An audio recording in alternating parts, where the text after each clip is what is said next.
Bonjour, soyons bénis.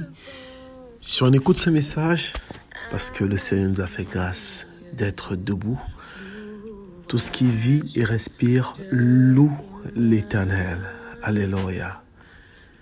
Tout ce qui vit et respire loue l'Éternel. Peu importe dans quel état tu t'es réveillé, c'est l'occasion, c'est l'opportunité de louer l'Éternel, de lui être reconnaissant. Alors ce matin, nous allons continuer dans notre lancée. La vie de l'homme. La vie de l'homme. Et pour cela, nous allons reparcourir ce verset.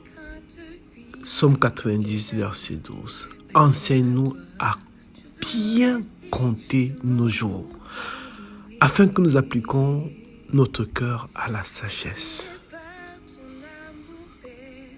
On dirait que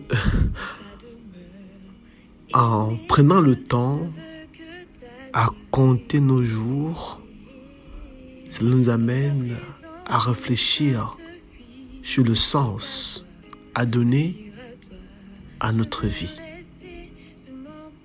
Et c'est alors que l'homme commence à être équipé de la sagesse. Christ, à 12 ans, était rempli de sagesse. La sagesse. Tous les hommes désirent et veulent la sagesse. Tous les hommes veulent être sages.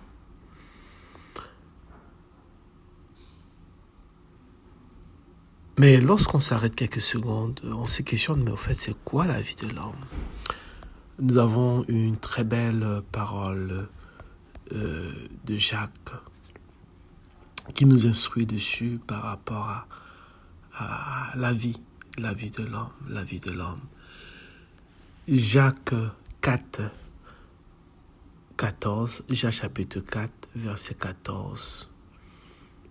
N'est-ce pas, nous déclare ceci: vous qui ne savez pas ce qui arrivera demain, car qu'est-ce que votre vie? Vous êtes une vapeur qui paraît pour un peu de temps et qui ensuite disparaît.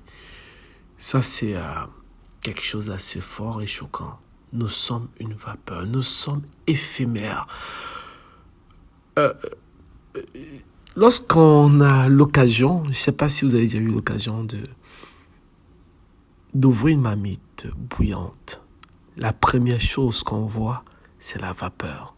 Mais cherche où est partie la vapeur après qu'on ait ouvert la marmite bouillante. Rattrape la vapeur.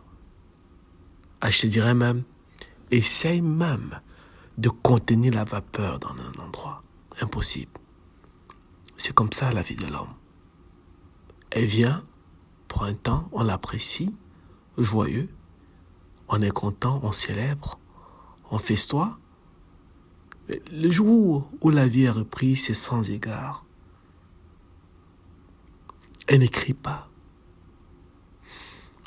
Au revoir. C'est comme ça notre vie. Ne prenons rien pour acquis. Le lendemain ne nous appartient pas. Fais bien ce que tu as à faire aujourd'hui. En fait, est-ce que tu sais même ce que tu as à faire? Es-tu conscient de ce que tu as à faire? C'est ça le propos fondamental. Job pouvait déclarer que mes jours sont plus rapides que la navette du tisserand. Ils s'évanouissent plus d'espérance. Souviens-toi que ma vie est un souffle. Mes yeux ne reverront pas le bonheur. Encore une chose que les hommes recherchent sous le soleil, le bonheur. Le bonheur. Qui n'aimerait pas être heureux? Qui aime souffrir? Oui, c'est les questions fondamentales que nous devons nous poser constamment. Et ça nous amène à à avoir soif de ce qui est meilleur. La quête de la vie éternelle. La quête de la vie éternelle. Parce que lorsque nous regardons sous le soleil, tout est éphémère. Tout est passager.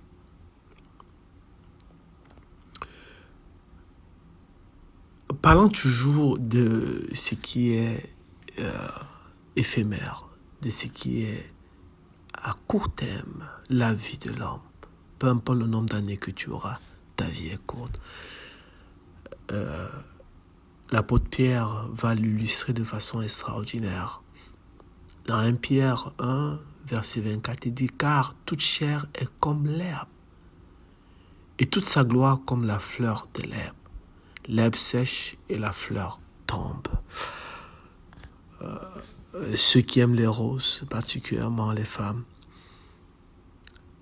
lorsqu'on cueille une rose, lorsqu'on offre un bouquet de fleurs à quelqu'un, pour un premier temps, on va mettre cela dans un vase avec de l'eau fraîche. Après quelques temps, vous allez voir, l'eau est déjà salée. Mais après quelques temps, vous allez voir, la fleur commence à être fanée. C'est ça la vie de l'homme. Au départ, dans toute sa hardiesse, elle attire le regard. Et plus tard, la vie commence à s'amenuiser. La question à savoir, qu'est-ce que nous avons fait durant ce temps? Ce temps qui nous a été alloué, ce temps où on était dans toute la gloire. Cette belle fleur, cette belle rose, en plein été. Tout le monde l'admire, tout le monde l'apprécie. Mais rendu l'hiver, la rose n'y est plus. Et le même Pierre dira, la fin de toute chose est proche. Et c'est là même le summum de notre partage aujourd'hui. La fin de toute chose est proche. La fin de tout ce qui respire sous le soleil dans le monde actuel arrive à son terme. Nous allons tous passer. La question fondamentale est à savoir, où vas-tu passer ton éternité? Et dans cette fin qui est proche, je parlerai plus à nous, les mises à part de l'Éternel. Sois sobre, sois en dansage et sobre pour vaquer à la prière. Alléluia. Sois en dansage et sobre pour vaquer à la prière. La sobriété abordée ici est l'humilité. Garde ton cœur plus que toute autre chose.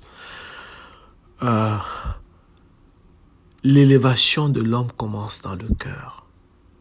L'humilité aussi de l'homme, bien qu'il soit grand, est dans le cœur. Je parle de l'homme grand, l'homme qui est dans une posture admirable, dans une posture appréciée, adulée par ses pairs. Demeure humble. Bien que possédant tout, il est comme s'il n'a rien, parce que ce n'est pas ça qui est important. Le maître, étant Dieu, il est venu sous la forme d'un esclave. Bien qu'étant Dieu, il n'a pas considéré sa posture. Parce que le plus important était de marquer son temps. De marquer son temps. Alléluia. Oui, nous sommes tous appelés à marquer notre temps. Nous sommes tous appelés à marquer, oui, notre temps. Papa, j'ai besoin de toi. J'ai tellement besoin de toi. Parce que je sais que le monde passe. Et ça convoitise aussi. Mais celui qui fait la volonté de Dieu demeure éternellement. Ma soif est de demeurer éternellement dans ta présence. Et pour cela, je sais qu'il y a un prix à payer. C'est d'avoir la révélation de ta crainte. Parce que ta crainte, c'est le commencement de la sagesse. J'ai besoin de toi, Père. J'ai besoin de toi. J'ai besoin d'être revêtu de ton esprit. Seigneur, ce matin, je ne demande pas grand-chose. Fais-moi grâce de m'approcher de toi et de connaître c'est quoi ta crainte. Ta crainte, ce n'est pas la peur. Ta crainte, ce n'est pas être fuyant devant ta parole. Ta crainte, c'est de t'aimer, t'honorer, te vénérer, te donner révérence. Seigneur, fais-moi grâce de comprendre ces choses qui peut-être sont complexes à mon intellect, mais simples lorsqu'on t'aime. Alléluia. Oui, mon frère, ma soeur, sois béni. Sois béni. Toi qui as besoin du Père, approche-toi de lui. Approche-toi de lui. Dans toute la simplicité, approche-toi de lui. Il va se révéler à toi. Oui, Père, je le crois. Oui, Père, je le crois. Tu t'es révélé à Thomas. Dans son incrédulité, tu lui as demandé de s'approcher de toi. Et tu t'es révélé à lui. Avec ta marque de compassion. Merci, Père, parce que tu le fais pour quelqu'un aujourd'hui. Au nom de Jésus-Christ. Amen.